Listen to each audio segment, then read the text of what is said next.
Let's welcome Professor Jennifer Jackson.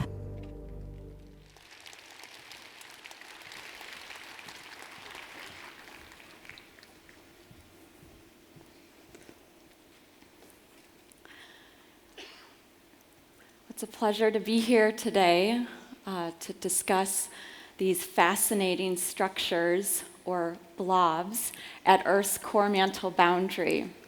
Structures that scientists think play a significant role in plate tectonics and volcanism.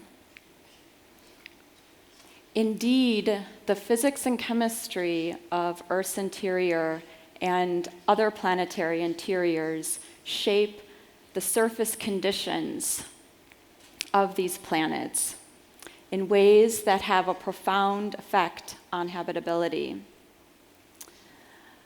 So now, let's take a dive deep into Earth's interior, where temperatures are approaching those of the surface of the sun, about 6,000 Kelvin, and pressures are about 3.5 million times what we feel in this room. Now, scientists over several decades have interrogated the interior of the Earth and tried to understand what structures are inside of the planet and how they relate to the surface of the Earth. And one of those scientists is Sir Isaac Newton. But before Isaac Newton, several folks thought that the Earth was composed of a uniform rock. And Newton, in studying our own planetary system, calculated that the Earth is actually composed of a more denser rock as you go towards the center of the Earth. And this rock is significantly more dense than those rocks that we see at the surface. And other scientists then came along about 3 centuries later to get more detail into the structure of the interior of the Earth using seismic waves. In particular, Benno Gutenberg discovered the distance down to the Earth's core, and Inge Lehmann discovered in the 1930s that the core actually has a solid part. Now, we also have to keep in mind that discoveries, even those that are related to these multiscale structures or blobs, are rarely done in isolation. So there are several generations of scientists that have investigated these structures. These scientists come from many different disciplines in the earth sciences, from seismology to mineral physics to geodynamics and geochemistry. And in particular, seismic waves, so seismologists, have really been the ones to be able to image the Earth's interior. And this is done through seismic wave propagation. So after an earthquake, like the one example that I'm showing here, it's a 1994 magnitude 6.7 earthquake, Northridge, Southern California. We see the energy from the seismic waves being propagated, reflected, and refracted across boundaries, in particular Earth's core, and coming back to receivers on the other side of the planet. And this is our way of imaging Earth's interior. And this had been done over the last century. Now, with increasing seismic techniques, and also combining these with cosmochemical constraints, we have a general understanding of the composition inside of the planet. In general, the crust of the planet is made out of continental rocks, granite, and oceanic rocks, basalt. These are mostly oxygen, silicon, magnesium, calcium-bearing rocks. Now, the basalt is denser than continental crust, and so if we zoom in, we can see that this is one of the reasons why plates subduct. So they essentially go down into the Earth's interior, carrying hydrous phases that then melt the overlying rock that cause volcanism at the surface. Now, these hydrous phases could extend down into the mantle. The mantle is below the crust. It's composed mostly of dense silicates and oxides, and this is where these multiscale blobs or piles or structures reside. And they reside on top of the core-mantle boundary. They sit on top of the core, which is mostly made of an iron-nickel alloy with some light elements. And that core, in the outer part of it, is a convecting metallic fluid, and this gives us our protective magnetic field. And these structures are sitting and perched on top of this area. And we'll keep this in mind as we pursue the composition and origin of these multiscale blobs. And so now we have a general picture of what the interior of the planet looks like. It's a very generic schematic that I've shown here, essentially composed of 3 layers: the crust, which is mostly basalt, and a mantle with silicates and oxides, overlying an iron-nickel rich core. So this is a simplified picture, but this is actually the picture of Earth's interior that we had over decades, about a century ago. And in the 1970s, advances in computational power and seismic networks, they became denser, gave rise to seismic tomography.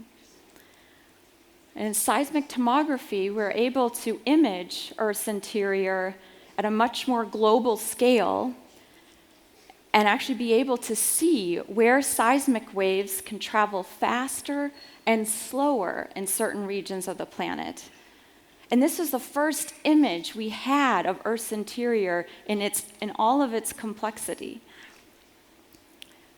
Now, these multi-scale blobs that I'm going to talk about, there's one type is the large type, the large low shear velocity provinces, or large low seismic velocity provinces. They're called because they slow the waves down. And so we see in the seismic tomography image on the right, the red areas are where seismic waves travel slower, and blue areas travel faster.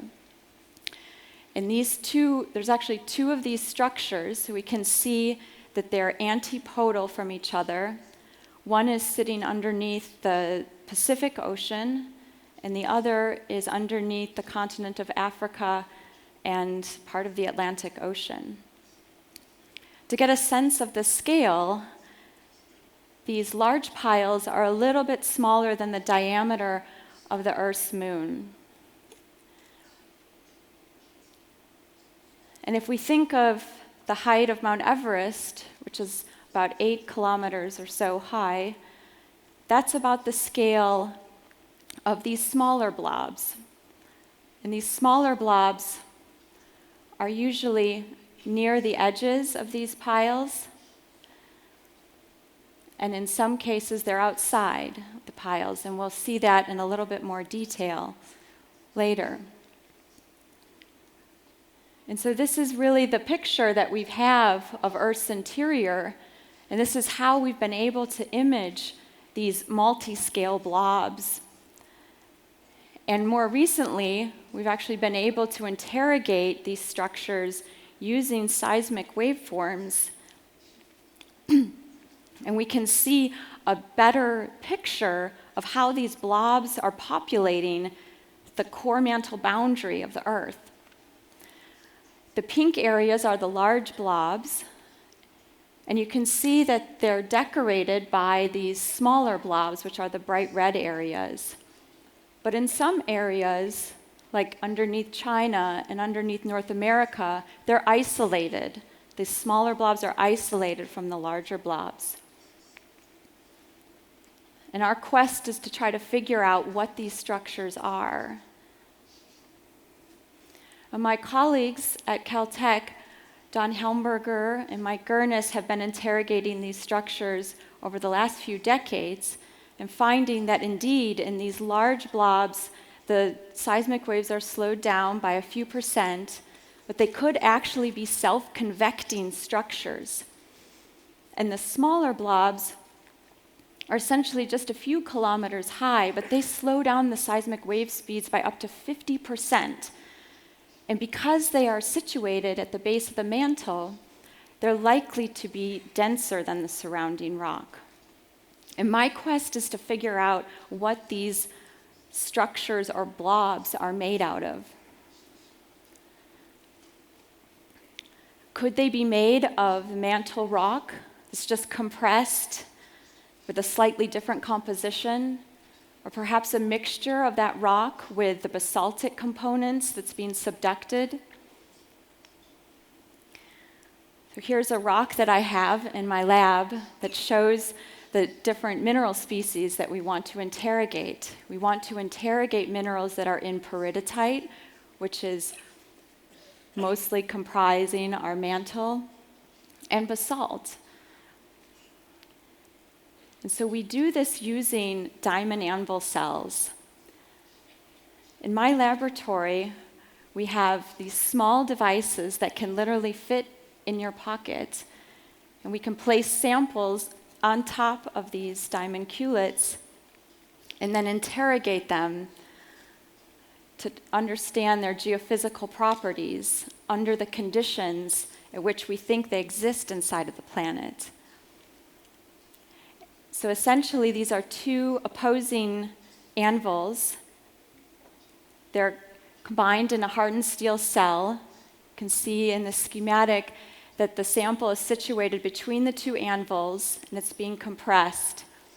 We also see a sample that I've been loading onto the culet. This is a sample of the mantle. It's about less than the size of a human hair. And we can then take these cells to a brilliant source of X-rays. The brilliant source of X-rays is needed because what we're doing is we're trying to measure very small samples. These are tiny samples because we can take advantage of essentially the definition of pressure. So pressure is force over area. If we want to apply just a moderate amount of force, we just need to have a small area to generate pressures exceeding those in the center of the Earth. So we do these measurements at national synchrotrons. The one shown here is the Advanced Photon Source in the Chicago area in Illinois in the US. And these cells are essentially engaged with X-rays and infrared lasers, so we can recreate the temperatures as well as the pressures. We measure properties like compressional wave velocities, shear wave velocities, and densities, and try to understand if these are the properties that the seismic waves are also imaging. And what we found is that the main mineral inside of Earth's mantle, which is called bridgmanite, can be responsible for these structures. We're also investigating basaltic components that contain water. We want to understand if water or volatiles can be transported into Earth's deep interior and not just be exolved near the surface. And that's an ongoing process right now.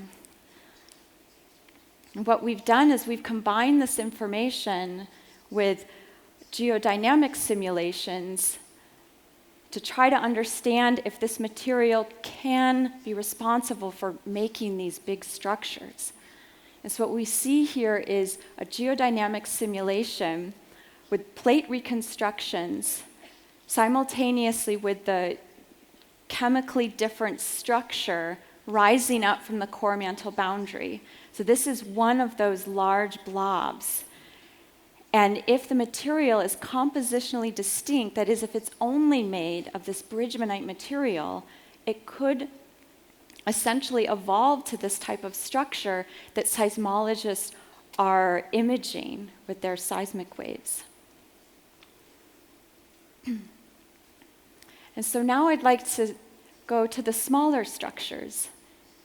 These are the small blobs, and these are the small structures that, in some cases, they're decorating the large blobs at the core-mantle boundary. In other cases, they're isolated.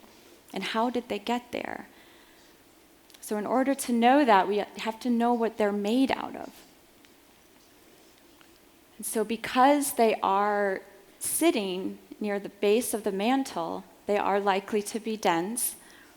And so they're likely to be composed perhaps of an iron-rich component. And my hypothesis was that this solid solution of two minerals, periclase and wustite, could be responsible for slowing the seismic waves down. And what we found was that indeed, they slow the wave speeds down by almost 50% compared to the surrounding mantle. And when they're mixed with bridgemanite, they could explain many of these ultra-low velocity zones or small blobs. We also found that they're anisotropic, which means they could split shear waves. This could also be an identifiable characteristics that's still yet to be observed.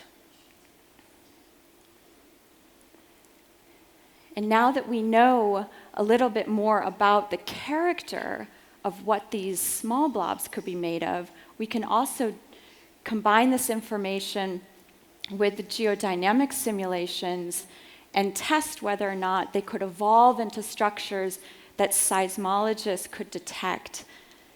And indeed they can. The shapes that we see here are the shapes that seismologists have observed over the years.